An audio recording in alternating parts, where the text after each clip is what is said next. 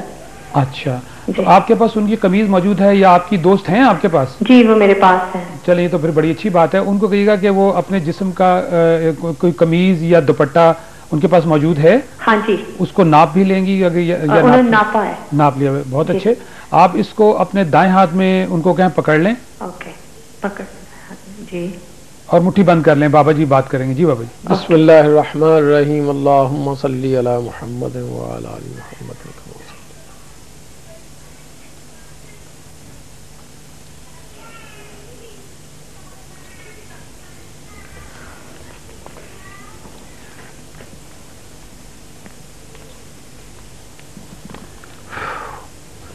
جی بچے دوبارہ اس کو میچ کرو اور بتاؤ کپڑا کم ہوا ہے یا زیادہ ہو گیا ہے. اچھا جی. اچھا بابا جی, اس قسم کی شکایات عموماً سننے میں آتی ہیں گھروں میں, دیکھنے میں آتا ہے کہ جی وہ قمیض تھی وہ کٹی ہوئی ملی, شلوار تھی وہ کٹی ہوئی ملی. کیا سمجھتے ہیں کیا یہ جادوئی اثر ہوتا ہے؟ کس قسم کی یہ؟ ہاں اس ٹائپ کی چیزیں ہوتی ہیں. سایہ ہوتا ہے, کچھ تعویذات یا کوئی جیسے تعویذ رشتہ دار رشتے کے لیے کسی دوسرے مسئلے کے لیے لوگ کروا دیتے ہیں. آپ سمجھتی ہیں کہ یہ سلسلے یہاں بہت چلتے ہیں. جی جی جی کپڑا زیادہ ہو گیا ہے. ہاں زیادہ ہو گیا. جی میری بہن ان پر کچھ سائے کے اثرات ہیں, اس وجہ سے یہ ہوا ہے. آپ ایسا کریں, آپ کو ایک تسبیح دے دیتا ہوں, وہ پڑھیں آپ, اللہ کرم فرمائے گا. والآخر درود ابراہیمی 7 بار, اور چاروں کل جو ہیں ان کو ملا کر 4 کل ایک دانے پر پڑھنے ہیں. یہ ایک تسبیح کریں اور 21 دن تک یہ تسبیح کریں اور اللہ سے دعا مانگیں, اللہ کرم فرمائے گا. مزید اس کی جو ہے تفصیل نام وغیرہ کاظمی صاحب نے لکھ لیا ہے, آپ مجھے بعد میں کال کر لیں, میں مزید آپ کو اس کی تفصیل جو ہے وہ بتا دوں گا. اللہ حافظ. اور آپ کا تھوڑا سا ہیلو. ہاں جی. یہ آپ کا مسئلہ تھوڑا سا ذرا لمبا ہے, تو آپ بہتر ہے کہ ذرا پروگرام کے ختم ہونے کے بعد ان سے ضرور رابطہ کر لیں. Okay thank you very much. رکھے ہمارے عاقل بھائی بھی ٹیلی ویژن چلانے والے ہیں, اللہ تعالیٰ ان کو توفیق عطا فرمائے کہ یہ اپنے کام کو کر گزریں, کیونکہ آج کسی سیلفی ٹیلی ویژن کی دنیا میں اشد ضرورت ہے. کیونکہ سیلفی ٹیلی ویژن کے یا سیلفی ٹیلی ویژن کی ضرورت اور حالات کے سامنے آپ دیکھ رہے ہیں کہ خرافات, شرکیات, اسلام پر اعتراضات, جتنے باطل نظریات ہیں, مرزائیوں کا اپنا ٹیلی ویژن ہے, بریلویوں کا اپنا ٹیلی ویژن ہے, فلاں کا اپنا ٹیلی ویژن ہے, شیعہ کے بہت سارے ٹیلی ویژن ہیں. اگر نہیں تو سلفیوں کا ٹیلی ویژن نہیں ہے. ٹیلی ویژن بنانے اور چلانے میں انشاءاللہ کوئی حرج نہیں, علماء کرام موجود ہیں. یہ نشست صاحب السمو الملکی امیر خالد الفیصل آل سعود حفظ اللہ گورنر مکہ المکرمہ کی زیر نگرانی جدہ دعویٰ سینٹر حی السلامہ کے تعاون سے منعقد ہوئی ہے. That at the end of the day you will go home with all your sins forgiven. اسلام کہتے ہیں سلام علیک سأستغفر لك ربی انہو کان بی حفیا.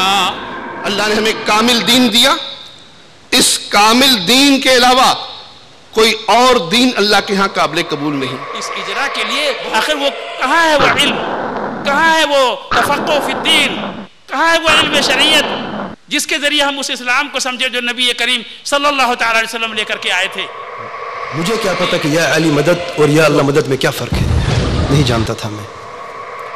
اور جب میں نے تقلید کے پردے کو توڑا اور زنگار اتار دیا تو مجھے رسول کا معنی بھی اس وقت سمجھ ہے کہ رسول اللہ صلی اللہ علیہ وسلم نے فرمایا کہ جب انسان کو قبر میں دفن کر دیا جاتا ہے تو قبر اس کو ایک مرتبہ ضرور دباتی ہے. قبروں کے اندر کرامات دکھاتے ہیں, کسی کو اولاد دیتے ہیں, کسی کو رزق دیتے ہیں, کسی کی مشکل ڈالتے ہیں, کسی کے غم دور کرتے ہیں, کسی کو شفا دے دے. توحید کو اپنا لو اللہ کے پاس کامیاب ہو جاؤ گے. اور دوسرا تملک العرب والعجم. اسے ایک بات ہی نہیں نکل پا رہی ہے اور یہ کیفیت دے کر کے آج سب بڑے خوش ہوئے اور کہا انہا ابنت ابی بکر، یہ ابو بکر کی بیٹی ہے. کیا تم جانتی ہو؟ تو عرض کرنے کا مقصد ہے ہمارے ساتھ ہے ابو بکر. جس طرح اللہ میرے ساتھ ہے اسی طرح اللہ تیرے ساتھ ہے. جس طرح اس وقت اللہ کی مدد میرے ساتھ ہے اسی طرح اللہ کی مدد تیرے ساتھ ہے. جس طرح اس وقت اللہ تعالیٰ مجھ کو بچائے گا تجھ کو بھی بچائے گا. تمام پیڑوں کو جلا کے اپنے ہاتھوں سے، تمام پیڑوں کو جلا کے اپنے ہاتھوں سے عجیب شخص ہے سایہ تلاش کرتا ہے. ٹیلی ویژن کا مکمل نقشہ اور صحیح بخاری و مسلم سنن اربع سمیت 28 صحابہ کرام سے روایات مروی ہیں اور 30-35 حدیث کی کتابوں میں. اپنے گھروں میں فتنہ اور فساد ٹی وی کے ذریعے دیکھ رہے ہیں. استخارہ کا نام لے کر شرک و بدعات گھروں میں داخل کی جا رہی ہیں. استخارہ کا نام لے کر کہانت کو فروغ دیا جا رہا ہے. ایک تسبیح استخارہ چلتا ہے آج کل. تسبیح استخارہ لمبی سی مالا پکڑ لو، ایک دانے پہ ہاں ایک پہ نہ، ایک پہ ہاں ایک پہ نہ، ایک پہ ہاں ایک پہ نہ. آخری دانے پہ ہاں ہو گیا تو کام ٹھیک ہے، نہ ہو گیا تو کام. ایک چینل ہے جس پر بی بی استخارے کرنے کے لیے بیٹھے، کہتے اپنی اپنی بوتلوں کا ڈھکن کھول لو. وہ ڈھکن کھول لیتے، یہ دم کر کے سپیکر میں پھونکا مارتے. اب ڈھکن کھولے میں ہر بوتل کے اندر ان کی پھونک پہنچ گئی. معاملہ زمانہ ترقی کر رہا ہے تو وہ پیر پھوکے شاہ سے اب باقاعدہ چینل کے اوپر پھوکے چلتے ہیں. جیسے مردود اور بدباطن جیسی شخصیتوں کو بھی دیکھ رہے ہیں. تسلیمہ نسرین اور فاطمہ نسرین اور اسی طرح کچھ دنوں پہلے ڈنمارک کی جو ہے صحافت اور اس کی تحریروں اور اس کے بنائے ہوئے رذیل حرکتوں کو بھی آپ نے اپنے نگاہوں سے مشاہدہ کیا اور آپ نے دیکھا کہ کس طرح علیہ الشمس یوم الجمعہ فیہ خلق آدم وفیہ ادخل الجنہ وفیہ اخرج منہا. اس مرتبہ 14 سے زیادہ علماء کرام نے اس کیمپ میں شرکت فرمائی. تاریخی کام ہو رہا ہے. پروگرام سے اللہ تبارک تعالیٰ نے جو ہے ہم ہندوستانی اور بنگلہ دیشی پاکستانی بھائیوں کے عقیدے درست ہوتے ہیں اور ان کو اللہ تعالیٰ بہت لوگوں کو ہدایت دیا ہے. تو ہم چاہتے ہیں کہ ہر سال اسی طرح اللہ تعالیٰ یہ پروگرام کرواتا ہے. یہاں سے آپ کیا سیکھ رہے ہیں ہمیں ذرا بتائیے. یہاں سے یہ سبق ملتا ہے کہ ہم کو اپنے رب کی اطاعت کرنی چاہیے اور اللہ کے رسول صلی اللہ علیہ وسلم جن باتوں کو پھیلایا ہے دین کے متعلق ہم کو اسی پر عمل کرنا چاہیے. آپ کی کوششوں کی قدر کرتا ہوں اور میں دعا کرتا ہوں کہ حکومت سعودیہ اور گورنر امیر مکہ اور جدہ دعویٰ سینٹر والوں کو اللہ تعالیٰ اور توفیق عطا فرمائے اور اس کا اجر عطا فرمائے اور ان کی کوششوں کو کامیاب فرمائے اور ہمیشہ قائم و دائم رکھے. سلفی چینل کے لیے قرآن و سنت پر مبنی پیغامات پہنچانے کے لیے ایسا چینل ہونا چاہیے اور چاہیے کہ جن کو اللہ نے توحید کی دولت بخشی ہے سنت کی سمجھ دی ہے ایسے لوگوں کو چاہیے کہ وہ اپنے مال کی قربانی دیں، وقت کی قربانی دیں، اپنی صلاحیتوں کو. یہاں آنے والا ہر شخص جو ہے عقائد اور توحید پہ علم سیکھ کے. شمیم احمد صاحب آپ کا کہاں سے تعلق ہے؟ میرا ہندوستان یو پی سے تعلق ہے. دہلی کے قریب چیزیں دیکھنے کو اور سننے کو ابھی ملی ہیں جو کبھی ہم محسوس نہیں کر سکتے تھے اور ابھی ہم کو پتہ چلا ہے کہ کافی بدعت اور شرک ایسے پھیل رہا ہے آدمیوں کے جس میں اور جو محسوس ہی نہیں ہو رہا آدمیوں کو. آپ کا نام؟ محمد صابر. محمد صابر صاحب کہاں سے تعلق ہے؟ مکہ سے. مکہ مکرمہ سے تشریف لائے ہیں. دعوت سینٹر جدہ دعوت سینٹر کا نام سنا ہے آپ نے؟ جی ہاں سنا. کس طرح سے سنا ہے؟ اللہ دین کا اس میں بہت اچھا کام ہو رہا ہے اور میرا پہلا اتفاق ہے میں یہاں آیا ہوں. اللہ تعالیٰ جزائے خیر دے ہمارے دعوت سینٹر والوں کو جنہوں نے اتنا اچھا یہاں پہ انتظام کیا ہوا ہے اور ہر آنے والا سال پہلے سے بہتر پروگرام ہو رہا ہے اور پبلک بھی زیادہ آ رہی ہے اور انتظام میں ہر طریقے سے بہتری آ رہی ہے اور یہ اللہ تعالیٰ کا لاکھ لاکھ کرم ہے کہ اس نے ہم اور آپ جیسے لوگوں کو چن رکھا ہے. میرا نام محمد زبیر ہے، میں لکھنؤ کا رہنے والا ہوں اور یہاں پر جو جدہ دعوت سینٹر ہے الحمدللہ اس سے ہم کو بہت ہی دین اور اسلام کی صحیح تعلیمات معلوم حاصل ہوتی ہے. ہمارے علماء کرام ہمیں سکھا رہے ہیں. ہمیں امید ہے کہ انشاءاللہ تعالی جس مقصد کے لیے ہم لوگ نکلے ہیں اس مقصد تک ہم پہنچیں. السلام علیکم ورحمۃ اللہ وبرکاتہ. سب سے پہلے تو ہم جدہ دعوت سینٹر کے تعلق سے یہ ضرور کہنا چاہتے ہیں کہ ایک دوسرے کے ساتھ تعاون کرتے ہیں اور انہی کی وجہ سے ہم جتنے اپنے احباب ہیں دوست ہیں ہم آپس میں ایک دوسرے کے ساتھ ہماری ٹیم کے ساتھ جڑے ہوئے ہیں اور آپ کے ساتھ خاص طور پر میں بہت خوش ہوں کہ جدہ دعوت سینٹر کے ساتھ میں کام کر رہا ہوں اور اللہ سے یہ دعا کرتا ہوں کہ میں ہر سال جدہ دعوت سینٹر کے ساتھ تعاون کروں. بہت اچھا کام چل رہا ہے دینی دعوت. یہاں ہند و پاکستان کے